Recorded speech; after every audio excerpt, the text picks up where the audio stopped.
Taste the Daily. Stalin மீது நாடாளுமன்றத்தில் உரிமை மீறல் நோட்டீஸ் வழங்கி சட்ட நடவடிக்கை எடுக்கப்படும் என அதிமுக எம்பி தம்பிதுரை தெரிவித்துள்ளார்.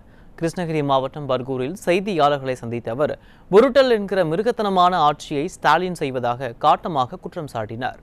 இந்த அண்ணா யூனிவர்சிட்டியினுடைய பாலியல் தொல்லையை திசை திருப்புவதற்காக அந்த யார் சார் என்று கேட்கிறோம்ல, அந்த சார் விஐபி இருப்பதன் காரணமாக இதை தான் செய்த தவறை மறைப்பதற்காக மீண்டும் என்று திமுக கோயில்ஸ் போல ஒரு தவறான செய்தியை சட்டமன்றத்திலே பதிவிட செய்தது வருந்தத்தக்கது.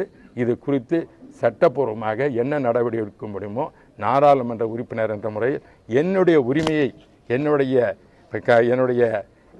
எனக்கு களங்கம் ஏற்படுத்தும் வகையில் தவறான செய்தியை தமிழகத்தின் முதலமைச்சர் அவர்கள் ஸ்டாலின் அவர்கள் சட்டமன்றத்திலே பகிர்ந்திருப்பது வருத்தத்துக்குரியது. அதற்கு என்ன வர முடியும் அதன்படி நடவடிக்கை எடுப்பேன். நாடாளுமன்றத்தில் மீண்டும் வருகிற 31 நாடாளுமன்றம் வருது, என் ப்ரிவிலேஜ் மோஷன் கொடுப்பேன். என்னுடைய பெயரை பயன்படுத்தி இருக்கக்கூடாது. நான் உறுப்பினராக இல்லாத நேரத்தில் இதுதான் சட்டமன்றத்தினுடைய எல்லாருடைய இதுவும். நானும் டெப்டி ஸ்பீக்கராக 2 தடவை லோக்சபாவில் வந்திருக்கிறேன், ப்ரிசைட் பண்ணியிருக்கேன் 10 வருஷம். 15 வருஷம் நாடாளுமன்றத்தில் அதிமுக சார்பாக புரட்சித் தலைவராலும் அம்மா அவர்கள் எடப்பாடி பழனிசாமி அவர்களால் அறிமுகப்படுத்தப்பட்டு நாடாளுமன்றத்தில் சபையை நடத்தியவன் நான்.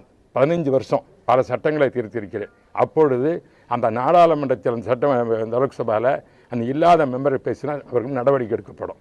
அதுபோல சட்டமன்றத்தில் நான் உறுப்பினராக இல்லாத நேரத்தில் என்னை பற்றி தவறான செய்தியை கொடுத்து திசை திருப்புவதற்காக அண்ணா யூனிவர்சிட்டி நடந்த பாலியல் தொல்லை எதிர்ப்படுத்துவதற்காக வேண்டுமென்று திட்டமிட்டு செய்த தமிழக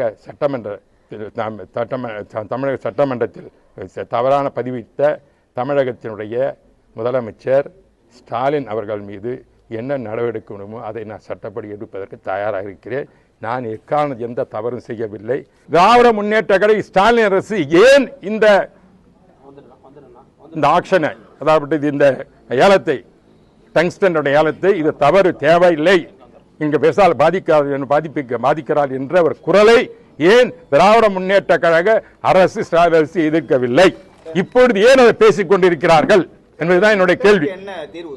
தீர்வு இல்லைங்க. தீர்வு என்னன்னாக்க மக்களுடைய ஆதரவு மக்களுடையக்காக தான் அதிமுக இருக்குது. எடப்பாடி பழனிசாமி தெளிவாக சொல்லிவிட்டார், டங்ஸ்டனுடைய இந்த தொழிற்சாலையானது மதுரையில் வரக்கூடாது, விவசாயிகள் பாதிப்பெறக்கூடாது என்று 2 மணி நேரமாக சட்டமன்றத்திலே 10ஆம் தேதி தன் குரல் கொடுக்க தன் உரிமை அந்த விவசாயிகளுக்காக மதுரை மக்களுக்காக கொடுத்திருப்பது புரட்சி தமிழர் எடப்பாடி பழனிசாமி அவர்கள் கொடுத்திருக்கிறார். ஆகவே நாங்கள் இது வரவதுக்கு அதிமுக தயாராக இல்லை. ஆனால் ஸ்டேட் கவர்மெண்ட் நீ இழந்த பிறகு சென்ட்ரல் கவர்மெண்ட் செய்ய முடியாது. இனிமேல் அவன் தான் சொல்றாங்களே, உனக்கு விருப்பம் செஞ்சுக்கோன்னு சொல்றாங்கல்ல. நீ போராட்டம் எப்போ நடத்துல கேன்சல் ஆக போதும் தெரியும், அது ஆக போதும் தெரியும். அதனால வைகோ வச்சு போராட்டம், திருமாவளவன் வச்சு போராட்டம், நீ சட்டமன்ற விவசாயிகளை கூட்டு வந்து நடத்துற. நாங்கள் போராட்டம் எல்லாம் ஜெயிலில் பிடிச்சி போடுற, வைகோ ஜெயிலில் பிடிச்சி போடல, திருமாவளவன் ஜெயிலுக்கு பிடிச்சி போடல, அதெல்லாம் செய்ய மாட்டேங்க. நீங்கள் எங்களை மட்டும் அண்ணா கோவையில் என்ன பிடிச்சி ஜெயிலில் பிடிச்சி போடுறாங்க, உட்காந்துட்டு இதெல்லாம் செய்கிறாங்க. ஆகவே இது புரூட்டல் கவர்மெண்ட், அதாவது புரூட்டல்னு சொல்லுவாங்க. புரூட்டல் வார்னா புரூட்டலிசம் மாதிரி அது மாதிரி புரூட்டல் பாலிட்டிக்ஸ். ஸ்டாலின் செய்து புரூட்டல் பாலிட்டிக்ஸ்.